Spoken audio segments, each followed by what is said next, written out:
This week on the Rutledge Perspective, let's talk about value and value from the standpoint of how you value yourself.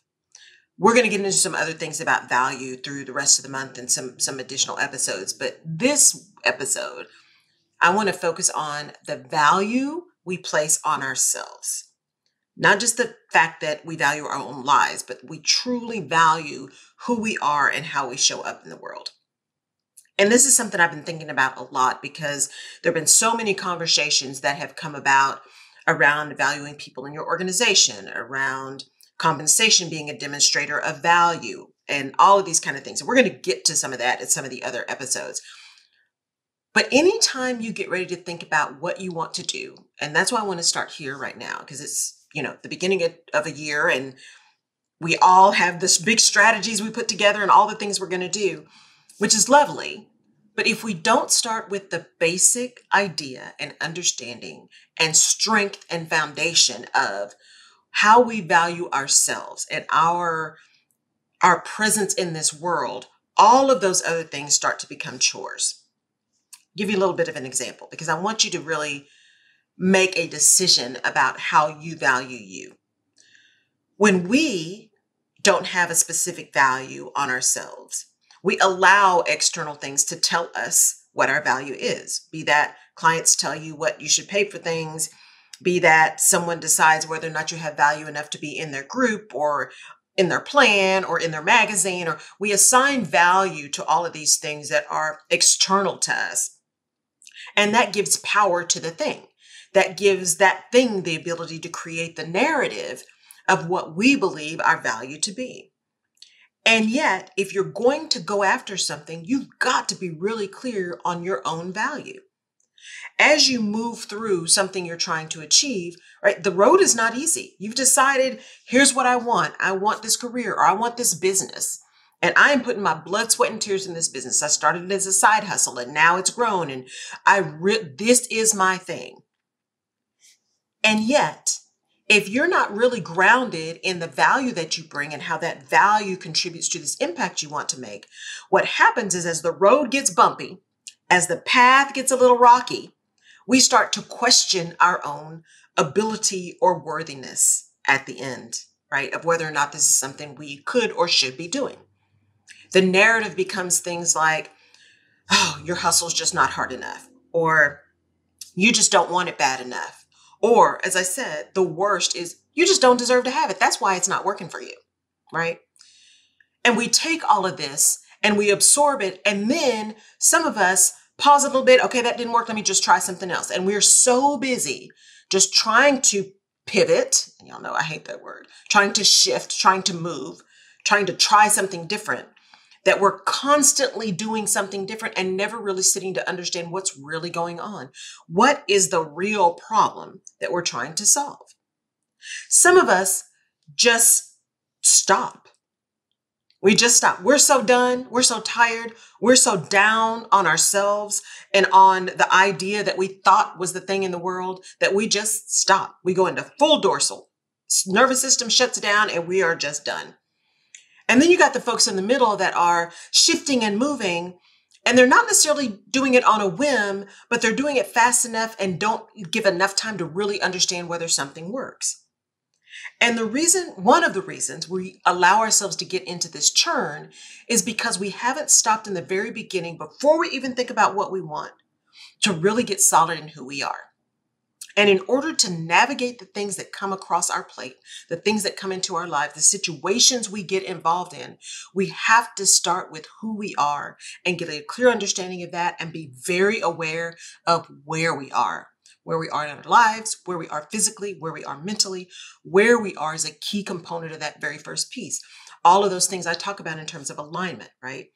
And the reason I chose this word navigation and being your chief navigator is it really is about navigating your life. It's about understanding where you're going, but knowing what it is about you and where you are in your situation that will inform the actions that you are taking to get that thing that you want. So as we think about this value statement, I want to give you some specific examples. that I've talked about in passing, but I'll give you my own story so you understand why I say this value piece is really important. And for those of you who have started businesses coming out of corporate, you will totally relate to this. For those of you who have always been entrepreneurs or are still in corporate, you'll relate to this too. But it is very much a story about that environment. And so I spent nearly 30 years in corporate, and I had a really great career. I enjoyed it. I learned some amazing things. I would not be able to do what I do now had I not had a career in corporate. So it was something that helped build my skill set. I have some amazing friends who have become family through those corporate relationships. I have mentors that are still key mentors of mine that I met in corporate. So corporate America is not all bad. It's not like just this really ugly, hateful, horrible place. It is not. It is the people in the organizations themselves, right? The people that make up the organizations that create these environments that are not healthy and at the extreme are toxic. So I've been in corporate. I started out, just like everybody else. First job, learning things, love to learn, digging in, getting things done, asking lots of questions, and just making things happen. And over time, I began to progress, right? I began to move up in my career. I began to have bigger teams, leading teams, and ultimately wound up in that senior executive area. And once you cross that threshold, you can be a manager, you can be a supervisor, you can be a team lead, you can be a department head. But once you cross over into that senior leadership ranks, the world changes. So over time, you have been moving away from just your tactical expertise to your leadership capability, to how you engage people, how you get things done through other folks, how you show up. All of those things have become important. But once you flip that switch, it's almost all about your ability to navigate the organization, the politics, right? The positions of power. It's about nuance. It's about real communication and understanding what it means. And it is about active listening. It is about taking off the rose-colored glasses and really getting clear on who you are and where you are in that organization so that you can continue to build and deliver value.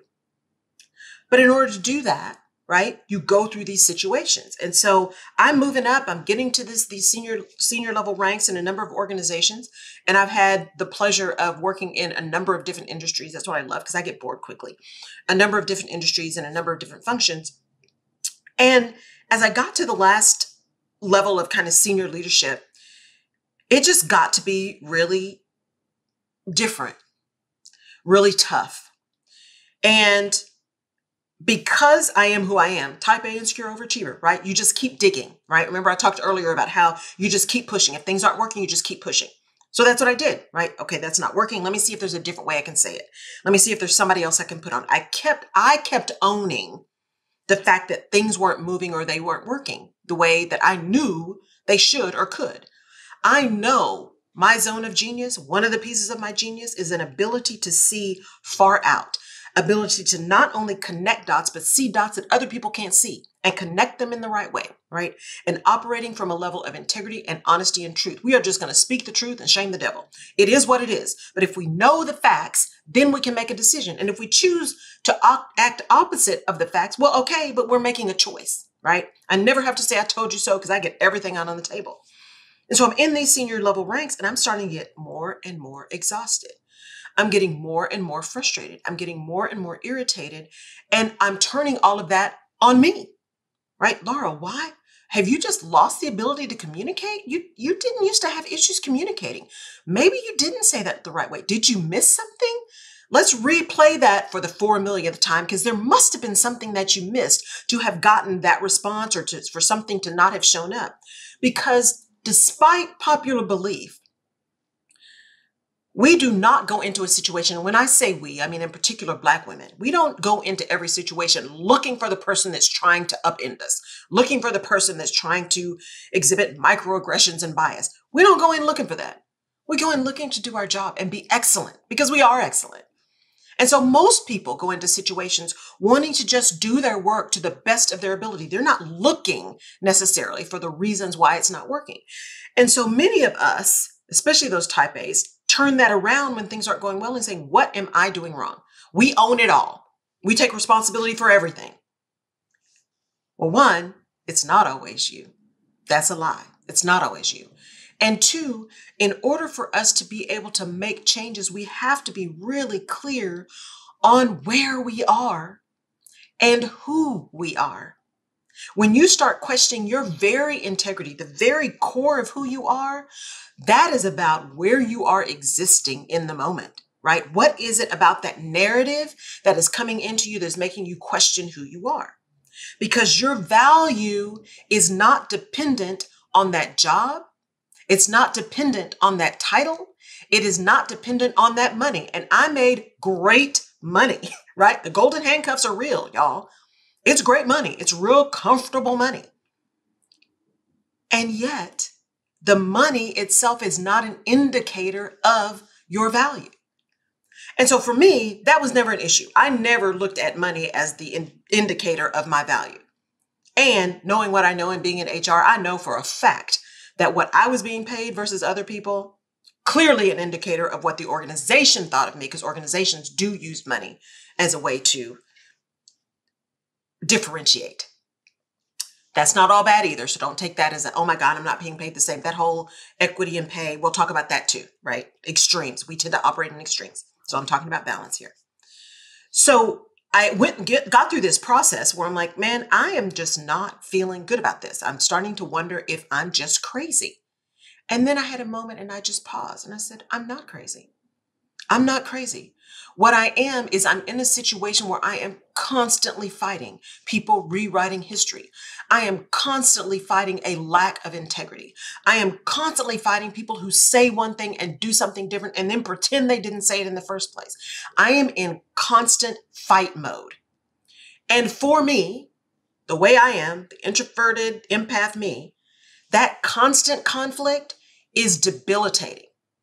I am not conflict avoidant by any means, but living in constant conflict is just not a way I can exist and not be healthy and effective. It's just not possible for me. And so I give you that example to say, even for me, as I'm sitting here talking to you with this podcast, going into year 6 of the business, is we all go through those processes where if we do not get really clear and stand really firm in our own value, how we've defined our value, all of those external things begin to give us a narrative that begin to break it down. They begin to break down the value you are in your sheer existence as a human being. And as my friend Holly Dowling always says, you do not have to be perfect to be priceless. And I believe you are priceless because you exist, because you are here. You have value because you are here. And so as you begin to look at what you're trying to accomplish this year, and as you begin to try to figure out what it is that is going to really give you an opportunity to thrive, not just survive, but to thrive, the impact you want to make, the legacy that you want to live, right? The legacy that you want to leave as well. How do you get really solid in your values so that no matter what's going on around you, you have an ability to clearly see it, respond to it from a solid footing, and make a choice about where you are going to give your value so that it is a value that is appreciated. So your homework for this week, as we all are entering a new year and deciding what we're doing and what business we're going to do, what offer we're going to make, and what career move we're going to make, and all of these things, just stop a minute. Just stop a minute and spend some time. Go back to the very beginning and say, here is my value. I am valuable because, right? And just start the sentence with that. I am valuable because. And I want you to spend some time doing that. And remember where your value is. Remember who you are and know where you are, because the where you are doesn't change who you are.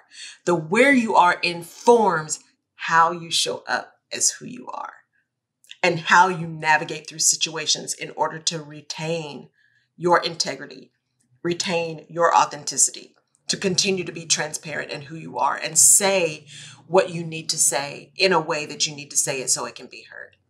You have value because you exist. You are valuable because you are here. You add value because of your expertise, your experiences, right? The things you have done, the things you have lived, the skills that you have. You add value with those things. but you are valuable because you are here. Do that homework. Send me a note. Let me know what came up for you when you said, I am valuable because. Let me know how you completed that sentence. I would love to know some of the things that you guys said, because when you do that and when you let me know and when you post that, other people see that. And you never know when your one statement may be the thing that somebody else needs to hear who's really struggling with understanding their own value. Thank you, as always, for tuning in to the Rutledge Perspective. We're going to be talking about this value conversation for a few episodes going forward. I really do appreciate your tuning in. Thank you for doing so. I look forward to seeing you. And if this touched you, or if there's something in here that really made sense to you and you know someone who needs to do the same thing, please pass it on. Please share it. Leave us a review, a 5-star review, please, on your favorite platform, because that helps us continue to move and grow and reach more people. As always, I appreciate you. I value you just because of who you are. Take care, and we'll catch you next time. Bye-bye.